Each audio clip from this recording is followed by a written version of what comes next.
ma'am. It was lovely talking to you behind the cameras. Yes. But now that we are taking this officially, would you like to introduce yourself in a particular way? I would say that I am an Ayurvedic practitioner. I'm a fourth generation Ayurvedic practitioner. We have been practicing Ayurveda for generations in this place in Thane. I'm proud to have this generational traditional knowledge passed on to me for a great grandfather to grandfather and so on. And I have been trained in a current medical system. I have completed my Ayurveda degree, that is BAMS. I have also completed my master's degree from a subject of Ayurveda called Kaya Chikitsa, which focuses on your GIT. Okay, so in Ayurveda there is a saying that all the diseases are focused on your they start from your stomach or your GIT. So in a way, Kaya Chikitsa it's like internal medicine of modern medicine. आपका जो भी कोई disease होगा, if it is not trauma और surgery related, आप उसका treatment through medicine, internal medicine कर सकते हो, which is the base, your GIT is the base of that treatment. It's like the root of everything. Yes, the root cause. So like you said that you're the fourth generation Yes. practitioner. So was that the only reason that drove you towards Ayurveda? I wouldn't say it drived me, but because I have been seeing the results and have been learning about it from my childhood. I have only taken the BCG vaccination that is given immediately after birth. I have not taken any vaccinations because my father wanted to completely focus on Ayurveda. He did not give any vaccinations to me and my brother. So and we were fine. Okay, I'm not any condemning or anything, but yeah, it was his choice and he did that and we are all right. So we knew that only allopathy is not an option. Okay, you have other options and you can choose them also. Okay, but you have to, obviously, if you choose another option, you have to focus on that, you have to follow that with your whole heart and be disciplined about it, right? Very true. So yes, that's it. Even today, like you mentioned earlier as well, Ayurveda is gaining its whatever light it deserves. But there still a fraction of people who believe that allopathy is the solution, or what we can say is the budding aspirants who want to prefer and pursue medical science, but they are sometimes not really sure if Ayurveda would give them the right exposure Right. to the right amount of patients. So you would give some message to them. See, about exposure, I would say that it's your responsibility. Okay, any Ayurveda. See, when you are asking about exposure, what kind of exposure you are expecting? If you are expecting an exposure doing sutures or treating wounds or doing surgeries, it is not going to happen in an Ayurvedic college, right? So if you are in Ayurveda, you need exposure from Ayurveda point of view, and that you get in your colleges or in your dispensaries or whatever college attached hospitals. So that exposure you get, obviously. And again, it's every one person's complete journey, how he approaches, how he studies, how much effort he puts in that study. Everybody, even if it may be an allopathic student or a modern medicine student, he has to go around, do post graduation, do internships and everything to get more and more exposure. Okay, right now in modern medicine also you can see that there is hardly any just MBBS doctor. Okay, everybody does post graduation, everybody does fellowships, everybody does some kind of expertise, certificate courses, diploma courses and everything. So it's same for both. If you come to Ayurveda, it is your responsibility to study about whatever is happening in your current era and get educated about it. And yes, there will be some, I would say, some cases you won't be able to see in Ayurveda hospital, but that does not mean you can't handle it. Okay, if you have, so what is Ayurveda's importance or peculiarity, I would say that it teaches you the basic principles, and if you are very perfect and understand those principles completely, then you can approach any disease with those principles. May it be a cancer or even if a small flu or cough or cold. The same principle applies. Obviously, the symptoms and everything is different, but the principles are same. Okay, Ayurveda basic principles are always the same, and they will be the same for coming thousands of years. Yeah, like we say, if the foundational base Yes. is rigid, the building Yes. is always going to stand tall. Yes. Very nice, very nice. So even so, like today, modern medicine does not have any treatment or curative treatment for autoimmune diseases.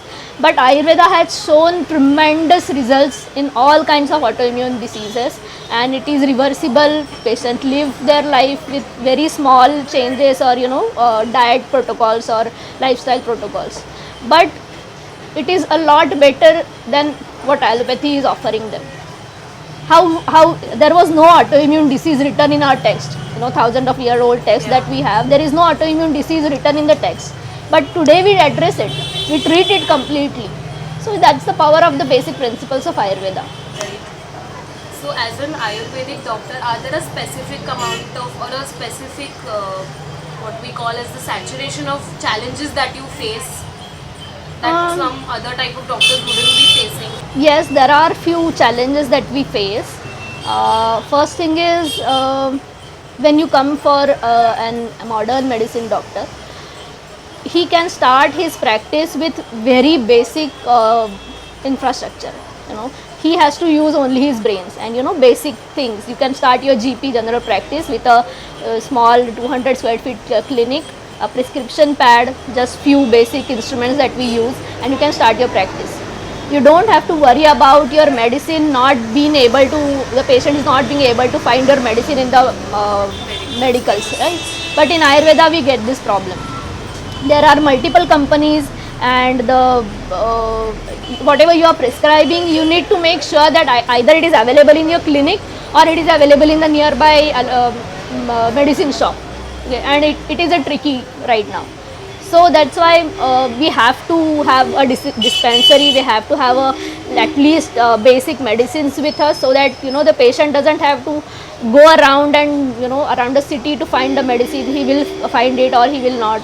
So that is the challenge that we are having today. Yes, but that is improving side by side.